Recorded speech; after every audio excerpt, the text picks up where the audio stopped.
In today's Mystery of Black History, we dive into one of the most critical social commentaries of the 20th century. On the brink of the 1950s, things were particularly rough for Black people. For the second time in 40 years, many Black soldiers came back from fighting overseas, only to remain fighting racism in their own communities. Courts across the country were being tested in reference to segregation laws that would eventually lead to the Brown versus Board of Education case. With Black identity being at the forefront of American politics, Ralph Ellison would go on to publish Invisible Man in 1952. In this novel, Ellison puts you in the driver's seat of the story. The unnamed main character is simply referred to as narrator, and we follow him from his teenage years, from HBCU to Harlem, to working with the organization called the Brotherhood, to speeches and riots, to him ultimately moving underground. There's a lot to unpack, but I'll be concise. We open up with a narrator already living underground. He states that his current whereabouts are best for him in order to discover his own identity. He goes into this upbringing from graduating high school and having to participate in a battle royale after graduating for a scholarship. He ends up winning the scholarship and enrolls in an HBCU. Looking to make the most of himself and opportunity, the narrator works closely with school president, Dr. Bledsoe, who gives him a variety of responsibilities. One of these responsibilities requires him to drive one of the white trustees around campus when he arrives. This becomes a disaster as the narrator takes the trustee to an undesirable area around the city, and the trustee becomes sick.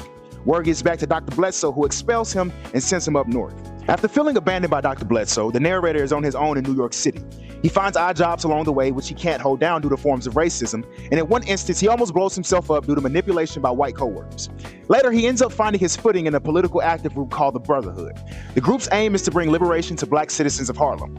They had recruited the narrator to be a speaker for the organization, giving him a salary and a place to live. However, not everything is as it seems. The Brotherhood, with its Black motives, was headed by a white man named Brother Jack, who only had one eye. Peep the symbolism. The Brotherhood would later live up to their disappointment that the narrator predicted they would, as the group's interest of Black liberation was only a springboard for white liberal control in international affairs. Not long after this realization, a riot goes underway.